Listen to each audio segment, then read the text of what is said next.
mga kabunyog. May hamon ang KOJC, ang Kingdom of Jesus Christ, kay dating Senador Sani Trillanes at kay retired General Nicolas Torre.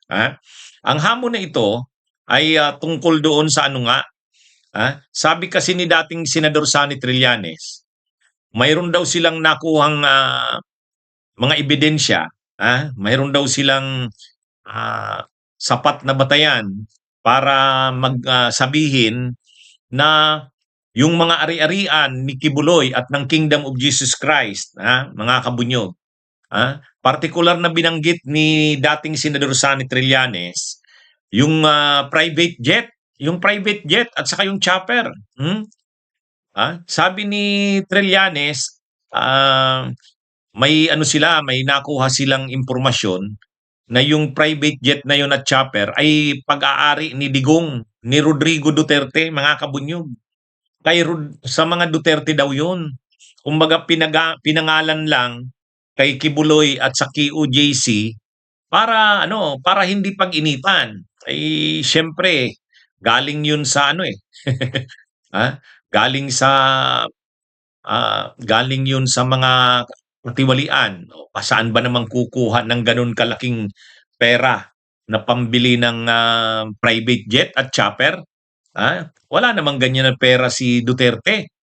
Kung legal lang na paraan. Kasi ano naman ang hanap buhay ni Duterte? Politiko? Kung politiko ka, kahit ka pa presidente ng Pilipinas, hindi ka naman magiging bilyonaryo.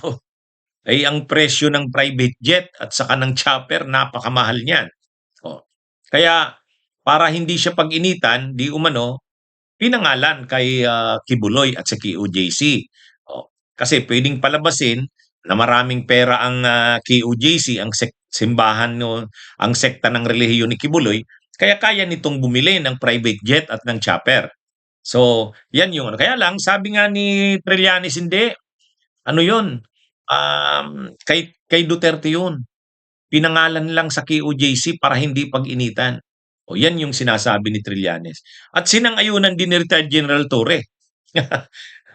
Sabi rin ni retired General Torre, ano yan, tama si Trillanes.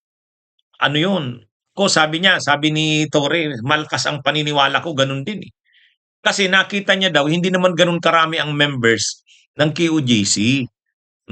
Nung ni-raid niya daw ang mga ano nito, ang mga premises nito at nanawagan ang mga supporters ni Kibuloy o mga miyembro ng sekta ng relihiyon niya, wala naman halos tao.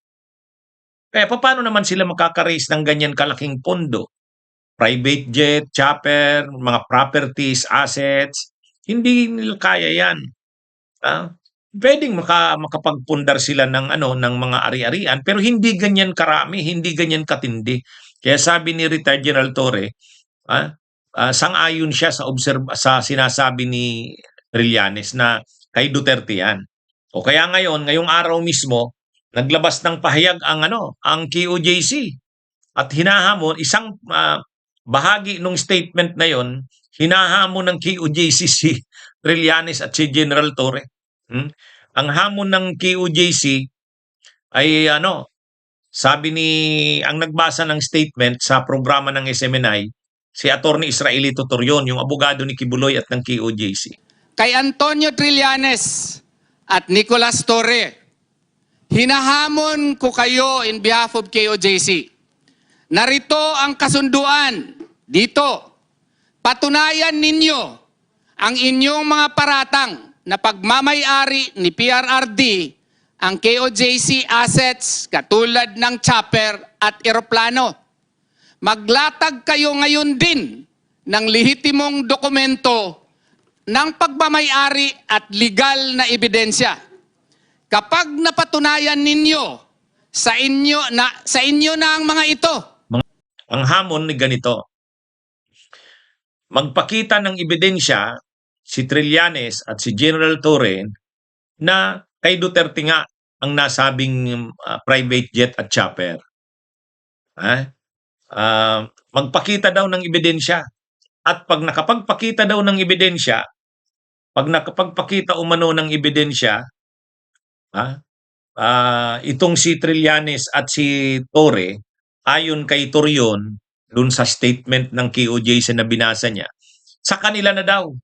Ibibigay daw nila ang nasabing private jet at chopper kay Trillanes at kay Torre. Hindi, yan yung hamon ng KOJC, sa pahayag na binasa ni Torion. Ewan ko kung anong magiging reaksyon ni Trillanes at ni General Torre. Pero ano talaga yung statement ni Trillanes eh. Hindi siya nagbibiro. Alam naman natin si Trillanes pag nagsalita may resibo. Ano kaya? Ewan ko kung papatulan ni Trillanes yan. Pero yun yung sabi ng KOJC, pag napatunayan daw ni Trillanes at ni Torre na kay Duterte ngayon, pag nakapagpakita daw ng mga ebidensya, resibo, ay kanila na daw yung chopper na yan at private jet. Wala pang reaksyon si Trillanes at si Torre kasi ngayong araw pa lang yan. Pero yan yung yan yung mga kabunyog yung hamon, ha? Galit ang KOJC. Dati na silang galit kay Torre. Ay, di ba? Ito yung nag-aresto kay Kibuloy.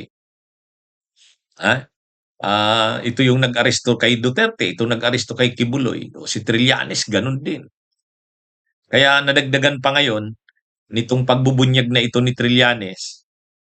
Yung pagbubunyag pa naman na yan ni Trillanes, hindi naman yung tipong nangiintriga lang. Hindi.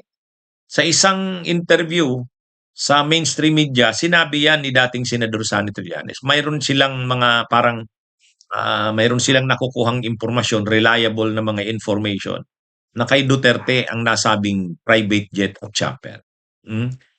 Ano daw yan? Hindi daw yan parang lang. Kasi mayroon daw silang mga nakukuhang impormasyon. Kaya lang yun nga.